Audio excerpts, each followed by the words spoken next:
मित्रांनो, माझं नाव गजानन हनुमंत वाघमारे, महाराज पुसदकर.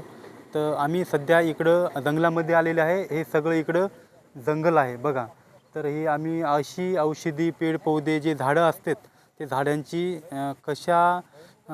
करिता ते झाड कामी येते, कशी म्हणजे त्याचा कसा उपयोग केला जाते याकरिता आम्ही जंगलामध्ये आलेले आहे. की आम्ही प्रत्येक झाड आहे त्या झाडाची तुम्हाला माहिती देण्यासाठी, कारण ते खेड्यामध्ये कमी प्रमाणात मिळते, त्याच्यामुळं जंगलामध्ये आम्ही प्रत्येक झाड शोधून आणि त्याचा कसा उपयोग घ्यायचा मी हे सगळ्या गोष्टी तुमच्यापर्यंत पोचवणार आहे. कारण जे आपल्याला आरोग्याला जे लागणारी वस्तू आहे मित्रांनो, ते सगळीकडे मिळणारी आहे. कारण तर आज पहिले जुने जे व्यक्ती होते, जे माणसं जुने होते पहिले जंगलामध्ये जे राहायचे, त्याचा सगळा या आयुर्वेदिक जे जडीबुटी हे झाडं जे पौधे आहे पेड पौधे जंगलामध्ये, याच्यावर खूप विश्वास होता. पहिले कसं मित्रांनो, दवाखाने वगैरे नसायचे, तर अशाच झाडांचा खूप फायदा घ्यायचे.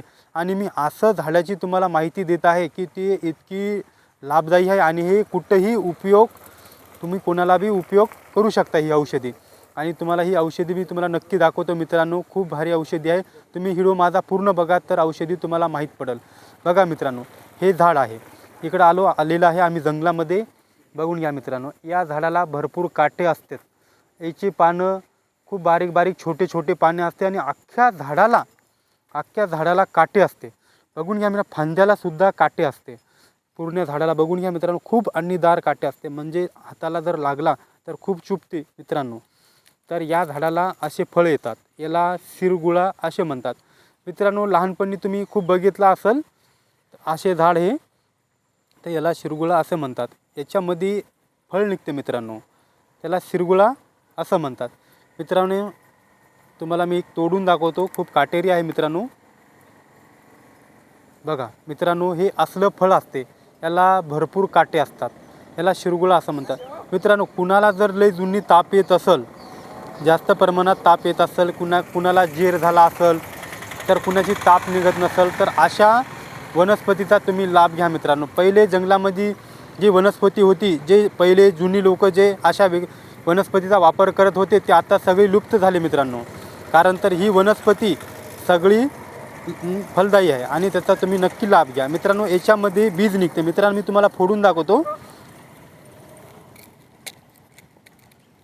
मित्रांनो. बघून घ्या, याच्यामध्ये कसलं बीज निघते. याला भरपूर काटे असते आणि याच्यामध्ये असा गोल बीज निघते. बघा मित्रांनो, याला शिरगुळा असं म्हणतात. हे कवळा मित्रांनो एकदम नाजूक झाड आहे. हे मोठं झाल्याच्या नंतर याच्यामध्ये एकदम कडक बीज निघते. या झाडामध्ये जे बीज निघते, याच्यामध्ये जे बीज आहे हे तुम्ही जर थोडं हे बघा मित्रांनो, हे जर तुम्ही पानामध्ये जर थोडं जर खाल्लं, कसलीही ताप असली तर लगेच कमी होते मित्रांनो. ताप, टायफॉइड, जेर अशा प्रकारे तापाचा जेवढा प्रकार आहे या औषधानं लगेच कमी होऊन जाते मित्रांनो. तुम्ही नक्की लाभ घ्या या औषधींचा. याला शिरगुळा असे, या झाडाला शिरगुळा असे म्हणतात मित्रांनो. बघून घ्या, तुम्हाला कुठेही भेटणारं झाड आहे, तर तुम्ही याचा नक्की लाभ घ्या मित्रांनो. व्हिडिओ शेअर करा आणि लाईक करा, फॉलो करा. आणि तुम्हाला अशाच औषधीसाठी काही तुम्हाला कुठल्याही बिमारी औषधी जर लागत असेल, तुम्ही मला कमेंटमध्ये नक्की विचारा मित्रांनो. तुम्हाला प्रत्येक औषधीवर मी व्हिडिओ बनवून देणार. धन्यवाद मित्रांनो.